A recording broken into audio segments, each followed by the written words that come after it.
My parents think my husband would be perfect for my parasitic sister at their anniversary party, but my husband asked if the neighbor was also perfect for my father. This weekend, my parents have invited my husband and me to a special dinner with other family members to celebrate their 30th wedding anniversary. Anyone would go to their parents' anniversary because it's a family gathering, but honestly, I have mixed feelings about going. The main reason I feel so hesitant has to do with my sister. You see, my younger sister and I have never been very close. Even though we're only 2 years apart, we don't have a strong bond. A lot of this has to do with how she feels about me. She holds a lot of resentment, and it's been like that since we were kids. When we were little, our parents were really strict, especially our mom. She spent years in the military, and that mindset definitely showed in how she raised us. He was always pushing us to compete against each other. It didn't matter what it was, running to catch the school bus in the morning or trying to outdo each other with chores. Everything felt like a competition between the two of us. It wasn't just about doing your best, it was about doing better than your sister at first. I think the competition between my sister and me wasn't so bad. It might have even been healthy. In the beginning we were just kids, and a little rivalry can be normal, but over time things started to change. My sister began to fall behind, especially in school. I was always good with my studies. I got good grades, got high scores on tests, and brought home report cards my parents could be proud of. Unfortunately, that only made things harder for Diana. Since I was doing well, my mom constantly compared her to me. And when Diana didn't measure up, she got harsh punishments. There were nights when they wouldn't let her have dinner, and other times they would force her to stand in a corner for hours until her legs gave out. I could tell how much it hurt her, not just physically, but emotionally too. Mom kept using me as an example. "Look at your sister," she'd say. "Why can't you be more like her?" She even forced me to tutor Diana, thinking that if I helped her study her grades would improve. I didn't mind helping, I wanted to, but it was hard to help her when she felt so much pressure from our mother. The truth was, Diana didn't enjoy studying. It wasn't her thing. She was more of a playful and active kid who liked to be outdoors, running around and using her imagination. Sitting still with a book simply didn't interest her, no matter how much they tried to make it happen. Over the years, it became increasingly clear that the constant comparisons and pressure had taken a toll on Diana. She started to resent me, and honestly, I can understand why. She felt like she was always a step behind. Always coming up short. No matter how hard she tried. But I didn't enjoy being the focus of my mother's attention. I hated it too. I mean, not only did I feel bad for Diana, but I also lived with my own pressure of not being good enough for my mother at some point. Of failing a test or not living up to her expectations. I was vocal with my mother about Diana and what I saw, but that only served to earn me a punishment too. Then, right before I left for college, something happened that shook our whole family. Diana did something drastic. She took a whole bottle of sleeping pills. Luckily, our parents found her in time and rushed her to the hospital. The doctors were able to save her, but that moment changed everything. It was as if someone had removed the blindfold from my parents, especially my mom. For the first time, they realized how much pain Diana had been hiding, how deeply she had been suffering all those years. It took something that serious, something that could have ended in tragedy, for them to finally see the damage that had been building up inside her for so long. After the overdose, things really changed at home. My parents started attending therapy sessions with Diana to help them understand what was happening. Since then, they've treated her like she was made of glass, as if any wrong word or a little pressure could make her break. Over the years, I've apologized to my sister more than once. I've told her how sorry I am for not having been more aware, for not sticking up for her more when we were younger. I've tried to make things right, at least between the two of us. But, even now, so many years later, I still feel like my parents continue treating her like a child. They're overcompensating for all the harm they did to her, and I don't think that's good either. After high school, when my mom wanted Diana to go to college, my sister threatened to commit suicide again, saying she couldn't live away from home and didn't really need higher education. So she never went without a degree, not even good grades from high school. Diana has struggled to get a steady, good-paying job. Even when she does get employed, she has trouble keeping it. Whether it's because she misses too much work, or ends up clashing with her coworkers, she eventually gets fired. It's like a pattern that keeps repeating. My sister still lives at home, doesn't pay rent, and depends on our parents for everything. Food, bills, daily expenses, you name it. To be clear, my sister doesn't have any diagnosed mental illness right now other than the depression she struggled with back then. She goes to therapy now and then, and she's doing okay now. She's functional. She's not struggling like she was before. In fact, she has a group of friends she hangs out with. They mostly party. It's not exactly a healthy crowd, but at least she's not a loner. The only thing is she does it all with our parents' money. And I think that's what frustrates me the most. My parents never push her, never challenge her, never ask her to take responsibility. They're afraid, and I get it. They're afraid of pushing her too hard, of her doing something drastic again, and she knows it. She knows exactly how to take advantage of that fear. Sometimes it really seems like she uses it to her advantage. So when they started asking me to send money to help with daily expenses, I had to refuse. I know they're retired and don't have the same income they used to. And since Diana doesn't contribute anything, it's clear they aren't going to get very far with their savings. But I can't send them money every month to help while my sister lives like she doesn't have a care in the world. Besides, there have been other situations I'll talk about later that make it difficult for me to give them money. Now, my husband knows my whole family history. He can't stand my sister, and it's not just because she's a deadbeat daughter to my parents, but also because she has made him feel very uncomfortable on several occasions. You see, Diana constantly flirts with my husband. From the day she met him, she has always acted overly affectionate towards him. She tries to be close to him and even makes suggestive comments that are completely inappropriate. She does it under the excuse of being playful or friendly. And if I call her out on it, she plays it down, laughs and acts like it's a joke. What makes all this even worse is how my parents respond to these situations, which is the situation I mentioned before. They don't see it for what it really is. Instead of putting Diana in her place or supporting me, they completely dismiss it. They say it's just an innocent crush, like some silly kid thing. Sometimes they even make little comments that sound like they're subtly encouraging her.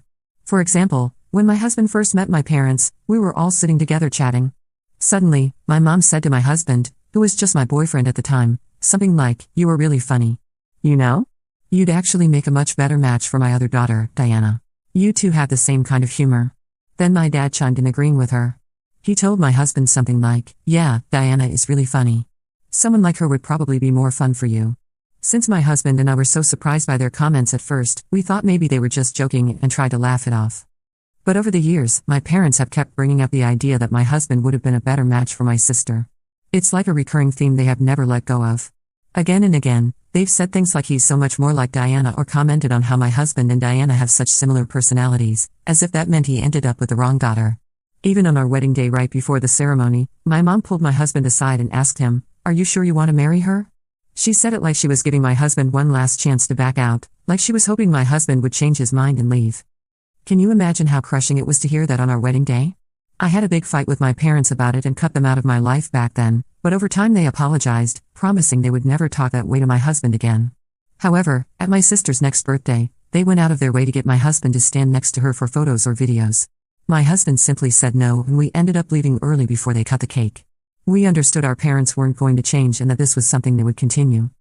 After that, my mom tried to justify it by saying my sister has never had a boyfriend, so she's just got a crush on my husband because he's so handsome and she likes being around him, that maybe being around him more will help her set a goal to become better and get someone like him for herself. My dad isn't much better. He said things like, "What's the harm in standing next to her for a picture if it makes your sister happy?" We stopped attending family events that involved my sister. No birthdays, no gatherings, nothing. We've completely distanced ourselves.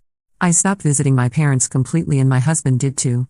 However, my mother insists we attend this time because she has invited all my cousins and extended family and doesn't want me to miss out because people might start asking questions. But I already know what's going to happen because my sister will be there and neither of us wants to go, especially my husband. While it bothers me, I wouldn't have married him if I thought he might leave me for that loser. It's just the disrespect towards me, but my husband feels uncomfortable, so we're prioritizing his decision. I wouldn't mind seeing distant relatives I haven't seen in a while, but none of that is worth it. I'm not making this post to ask if I should go or not, but to tell about my family and get this off my chest, as the invitation has made me think a lot about my life as a child. Update 1. First, thanks to the people who commented on my post. With so many posts out there, I thought no one would read it. My husband said something to me after thinking about my parents' invitation, which has also made me think. He says that if we don't go, my parents will surely have to invent an excuse for why I'm not at their anniversary, and it will be something that won't make me look good. He thinks we should go. And if my sister gets out of line, it would be the perfect opportunity to put them in their place right in front of everyone. There would be no excuses for them to tell relatives or friends a different story later. I'm not saying it's a bad plan for my husband, but I'm thinking about it because it could also go horribly wrong. Update 2. Well, we decided to go to my parents' wedding anniversary, and honestly, I think the outcome is pretty positive. During the event, my parents were clearly excited to see me.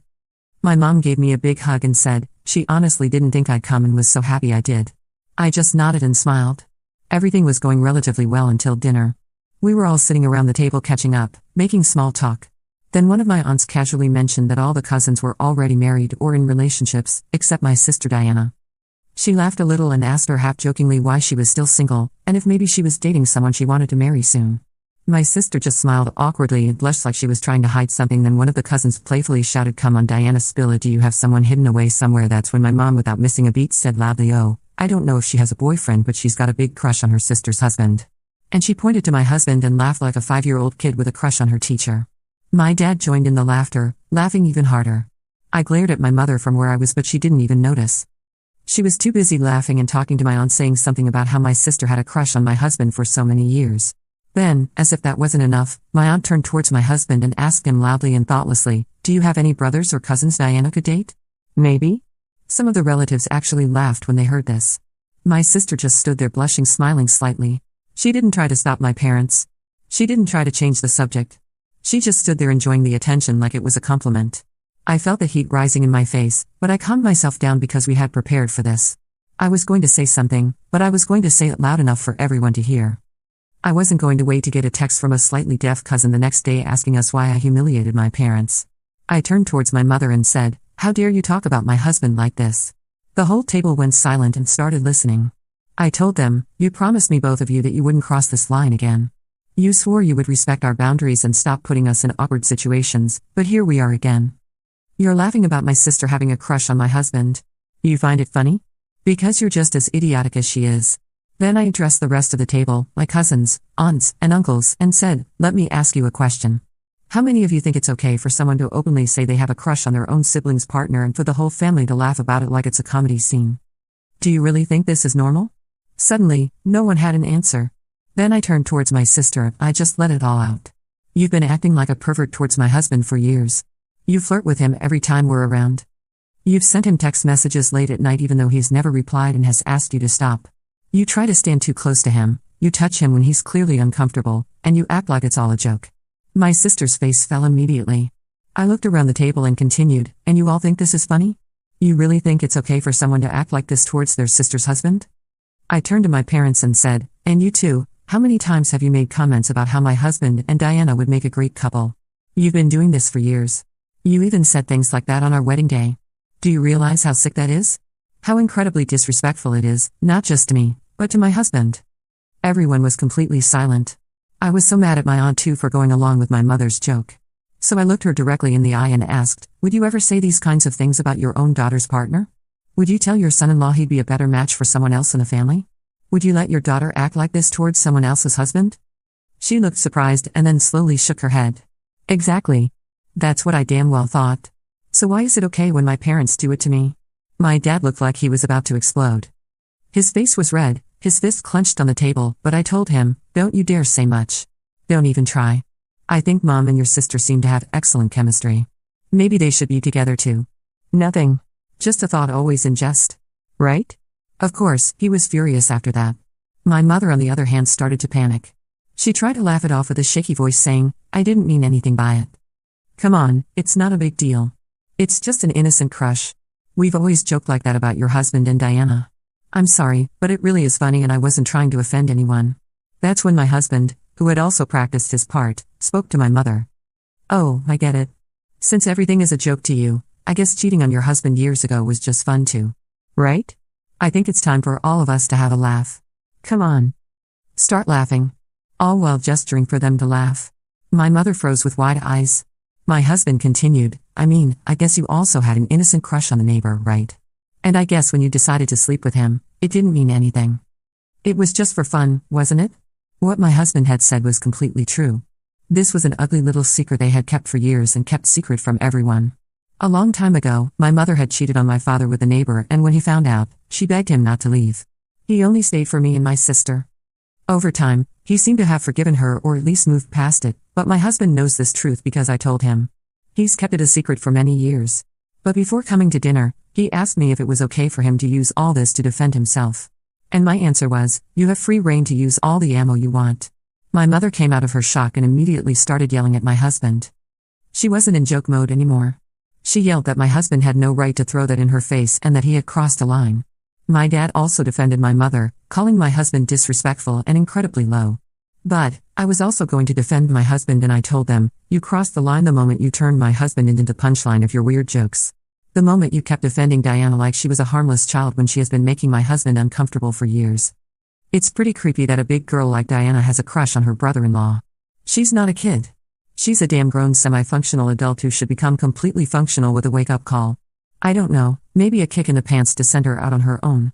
My mother started crying in front of everyone to see if she could gain some sympathy points, trying to turn the situation around as if she were the victim now because here was the horrible daughter, meaning me, yelling at her and telling her a few truths. But people kept thinking about what she had said, added to the fact that my mother had cheated on my dad. Finally, Diana opened her mouth just to yell at me for ruining the party.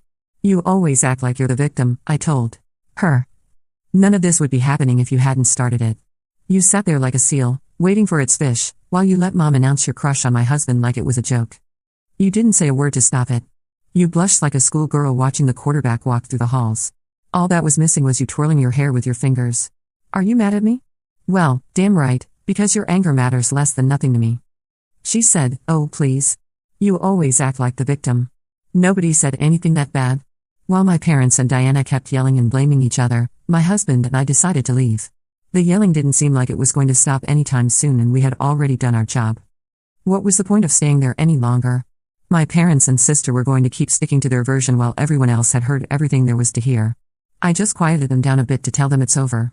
Don't you dare contact us unless you grow up and are ready to take responsibility. If that doesn't happen, then don't call us when one of you dies either. And that was that. Family members started sending mostly supportive messages. Even my aunt apologized for not saying anything when my mother started talking about my husband. In the end, it turned out better than I expected, so I have to admit my husband was right. It's good to have ripped the Band-Aid off all at once. Update 3: Everything has been disturbingly quiet.